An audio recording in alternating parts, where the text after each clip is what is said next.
সঙ্গে বাইক মিছিল কিসের জন্য?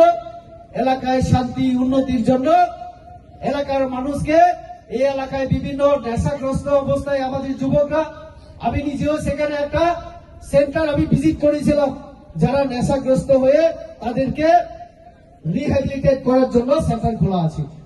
সেখানে যখন আমাদের মাননীয় মন্ত্রী কাজ করছে, সেখানে ওই টাইগার যিনি নামে এখনো পরিচিত, অবাক হওয়ার মতো বিষয়, উনি একজন বিধায়ক, উনি কিভাবে মাননীয় মন্ত্রী রাস্তা আটকাতে পারেন? এটা গণতন্ত্রের সম্ভব? উনি টাইগার এখনো বলে যাননি, তার জন্য ওনার মাথায় থাকেন না যে উনি সংবিধানের শপথ নিয়ে এমএলএ হয়ে গেছেন। তার জন্য এখনো তিনি জঙ্গল রাজ কায়েম করতে চাইছেন। রঞ্জিত বাবু, আপনি কেন ভুলে যান? এই যে ত্রিপুরা রাজ্যে যত গণহত্যা হয়েছিল, আপনি টাইগারের নেতা ছিলেন, তখন আপনার বিরুদ্ধে এখনো কেস আছে।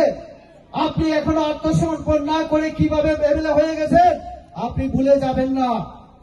জনগণ ভুলে যায়নি, আপনাকে এই ক্ষমতা কেউ দেয়নি।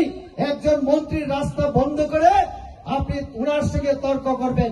হ্যাঁ, আমি মানি উন্নয়নের জন্য, রাস্তার জন্য, জলের জন্য জনজাতি কল্যাণ মন্ত্রীর সঙ্গে আপনি সেক্রেটারিয়েটে মহাকরণে বসতে পারেন, কোয়ার্টারে বসতে পারেন, রাস্তায় হাত দেখিয়ে দাঁড়িয়ে ভদ্রভাবে আপনি বলতে পারেন, মন্ত্রী মহোদয়, এই এলাকায় জলের সমস্যা আপনি একটু দিন।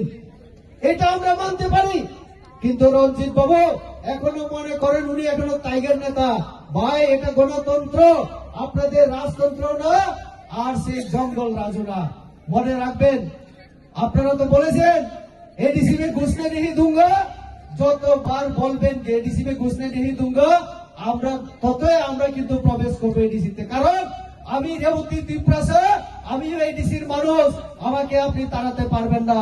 আপনারা সংবিধানের কথা বলেন, তাহলে সংবিধান মেনে কাজ করুন, সংবিধান মেনে কাজ করুন।